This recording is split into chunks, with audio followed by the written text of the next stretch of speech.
Obrigado, Sra. Presidente. Cumprimento o Sr. Ministro e os Srs. Secretários de Estado. Só uma referência ainda a uma questão que foi colocada aqui no início da sessão pelo deputado João Semedo.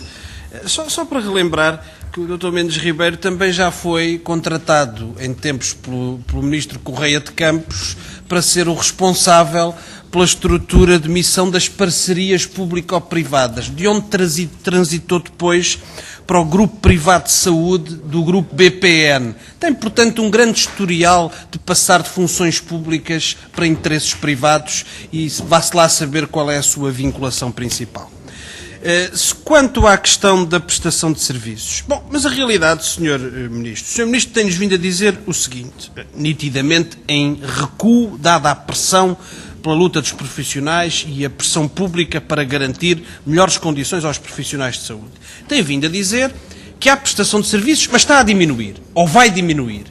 Mas nós não vemos um movimento de contratação permanente de profissionais para o Serviço Nacional de Saúde, médicos, enfermeiros, outros profissionais, de forma a garantir as necessidades que aí estão.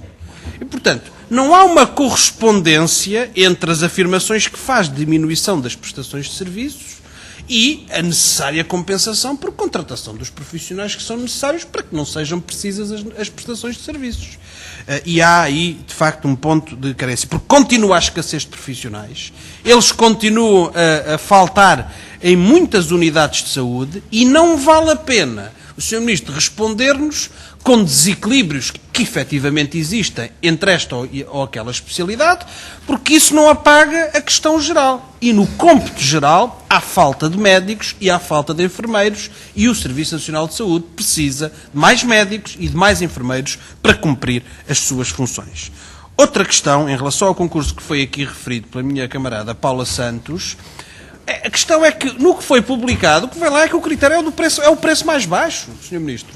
O Sr. Ministro pode dizer-nos que aquele concurso escapou ainda às novas decisões do Ministério sobre isto? Já é uma explicação mais razoável. Mas a verdade é que lá está isso. E ainda bem que este problema foi levantado pelas organizações profissionais e pelos partidos aqui na Assembleia da República, porque isso permite que haja hoje a necessidade de corrigir estes concursos para critérios que incluam a qualidade e não apenas o preço mais baixo.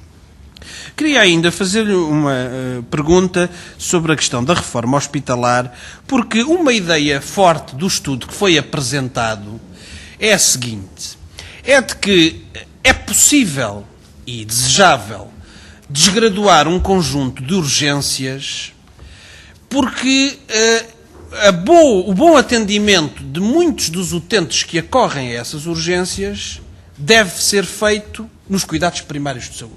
Isto, como princípio, está correto. Isto é, deve haver condições para aqueles que não são doentes verdadeiramente urgentes, mas sim situações agudas, mas que não exigem urgência hospitalar, não terem de ir para a urgência hospitalar. E, portanto, este raciocínio, que como filosofia está correto, é o que está na base da proposta para desgraduação de uma série de urgências polivalentes para médico-cirúrgicas e de médico-cirúrgicas para urgências básicas e para a eliminação de uma série de urgências básicas. Qual é o problema? É que o que está a acontecer neste momento não é o reforço da capacidade de resposta dos cuidados primários para atender os agudos. É a diminuição dessa capacidade de resposta. E, portanto, ao mesmo tempo que se diz tem de se diminuir na urgência hospitalar, porque os que estão aí a mais devem ser atendidos nos cuidados primários de saúde, restringe-se a resposta nos cuidados primários de saúde. E onde é que estas pessoas vão ser atendidas? O problema é que os senhores dizem, o estudo diz que há urgências a mais, mas elas estão sobrelotadas, na maioria dos casos. E este é que é o paradoxo deste raciocínio. Portanto, a não ser que o Sr. Ministro vai inverter a política que está a ser seguida de diminuição dos horários de atendimento nos serviços de saúde, de diminuição das condições de resposta às situações agudas, que é o que está a acontecer, de encerramento de uma série de extensões em muitos concelhos deste país, a não ser que isso vá ser invertido, não há condições para fazer nenhuma desgraduação como a que é proposta de urgências hospitalares, porque o pressuposto dessa desgraduação não está a ser cumprida, ao contrário, está a ser agravada a dificuldade de responder nos cuidados primários de saúde. Segunda questão, ainda sobre esta reforma. É aquele truque da coluna do meio da classificação das urgências de dizer há uma classificação oficial, mas depois há uma classificação real. E é aquilo que realmente está a funcionar em cada hospital. Qual é o problema? É que ao longo dos meses e anos, não foi só com este governo, se foram retirando capacidades a algumas destas urgências. Ou não se colocaram lá as capacidades que eram necessárias. E essa falha, essa falta, contra aquilo que estava definido na classificação de cada urgência, é agora invocada para dizer, bom, não há uma desgraduação, por exemplo, de polivalente para médico-cirúrgica, porque na realidade a urgência já era médico-cirúrgica. Mas o problema não pode ser visto assim. O problema tem de ser, já terminado, Sra. Presidente, o problema tem de ser visto ao contrário.